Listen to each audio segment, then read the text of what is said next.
Dalam nama Bapa dan Putra dan Roh Kudus. Amin.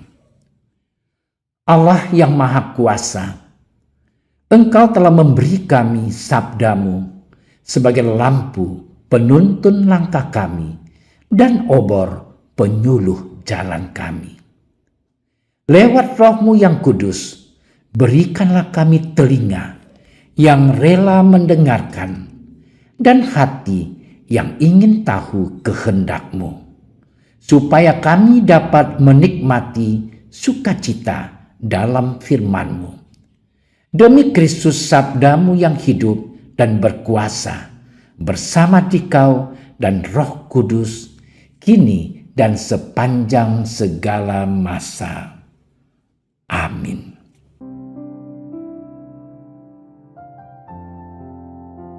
Sekali peristiwa, Yesus mengajar di Yerusalem.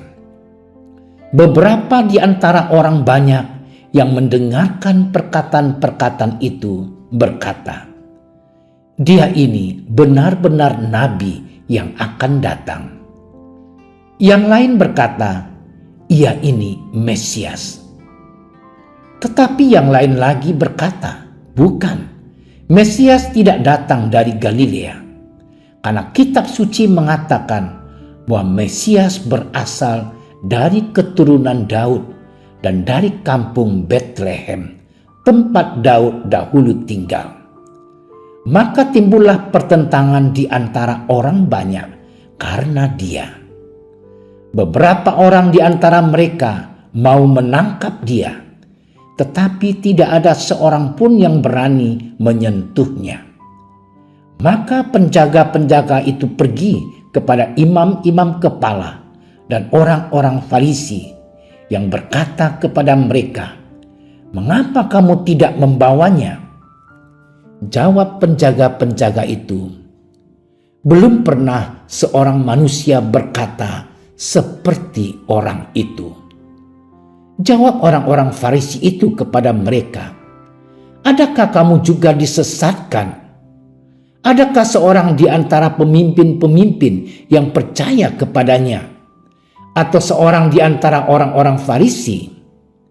Tetapi orang banyak ini yang tidak mengenal hukum Taurat, terkutuklah mereka. Nikodemus, seorang dari mereka yang dahulu telah datang kepadanya, berkata kepada mereka, "Apakah hukum Taurat kita menghukum seseorang sebelum ia didengar dan sebelum orang mengetahui apa yang telah dibuatnya?" Jawab mereka, "Apakah engkau juga orang Galilea? Selidikilah kitab suci dan engkau akan tahu bahwa tidak ada nabi yang datang dari Galilea." Lalu mereka pulang masing-masing ke rumahnya. Demikianlah sabda Tuhan.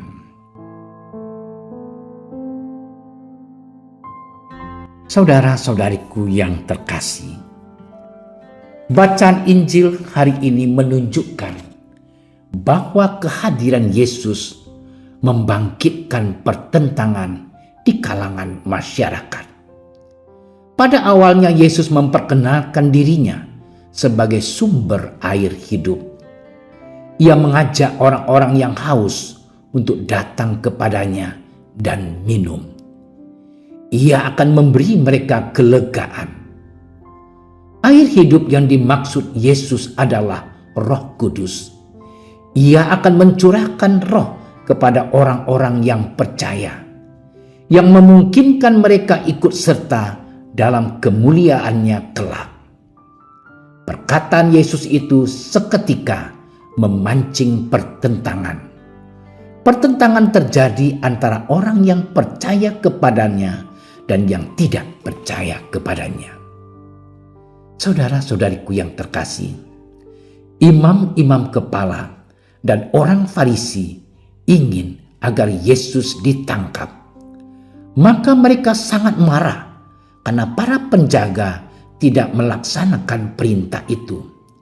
Mereka sekaligus cemas karena semakin banyak orang, termasuk bawahan-bawahan mereka sendiri, percaya kepada Yesus. Dengan memakai ayat-ayat kitab suci, mereka lalu menuduh Yesus sebagai penyesat bangsa. Namun, satu di antara rekan mereka, yakni Nikodemus, justru membela Yesus. Juga dengan memakai ayat-ayat kitab suci, Nikodemus mengingatkan rekan-rekannya untuk melakukan pemeriksaan terlebih dahulu sebelum melemparkan tuduhan. Saudaraku yang terkasih, dari sini kita belajar bahwa kitab suci ibarat pisau yang bermakna ganda. Ayat-ayat yang ada di dalamnya dapat mendatangkan manfaat bagi kehidupan, tetapi dapat pula diperalat untuk mencelakakan orang lain.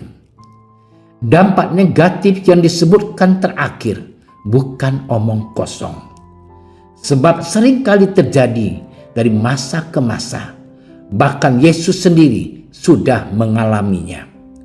Oleh karena itu, firman Allah hendaknya kita gali maknanya dengan sungguh-sungguh. Sekadar membacanya tidak cukup. Kita perlu juga mencoba mendengarkan apa yang sesungguhnya dikehendaki oleh Allah di balik teks yang tertulis itu.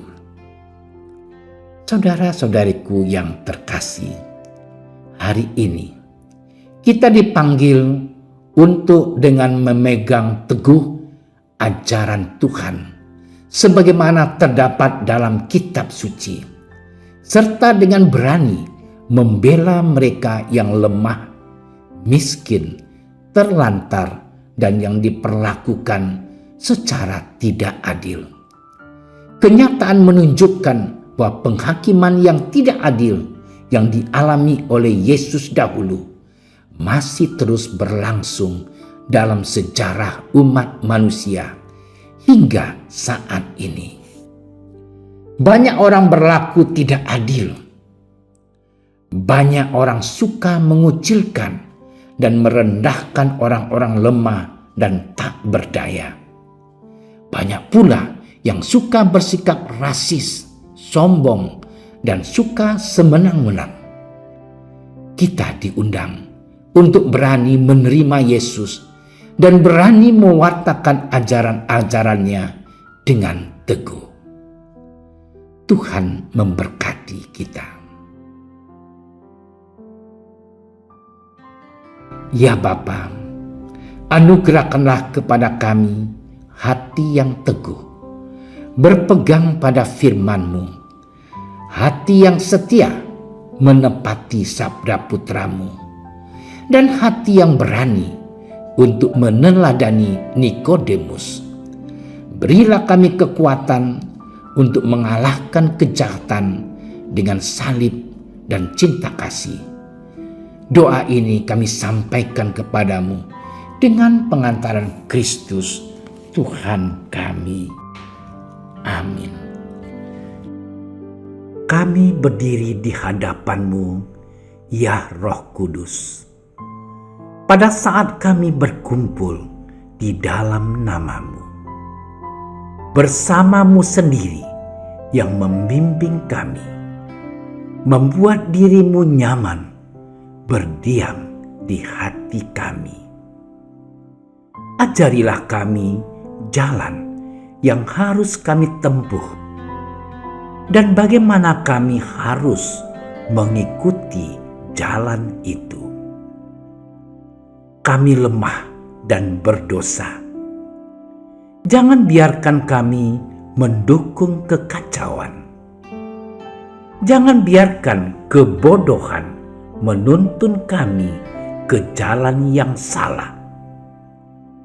Jangan pula keberpihakan mempengaruhi tindakan-tindakan kami.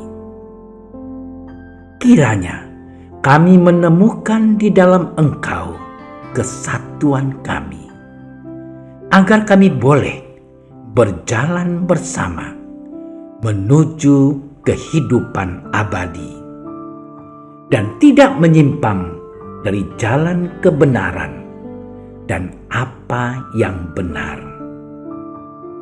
Semua ini kami mohon kepadamu yang berkarya di setiap tempat dan waktu, dalam persekutuan dengan Bapa dan Putra, untuk selama-lamanya.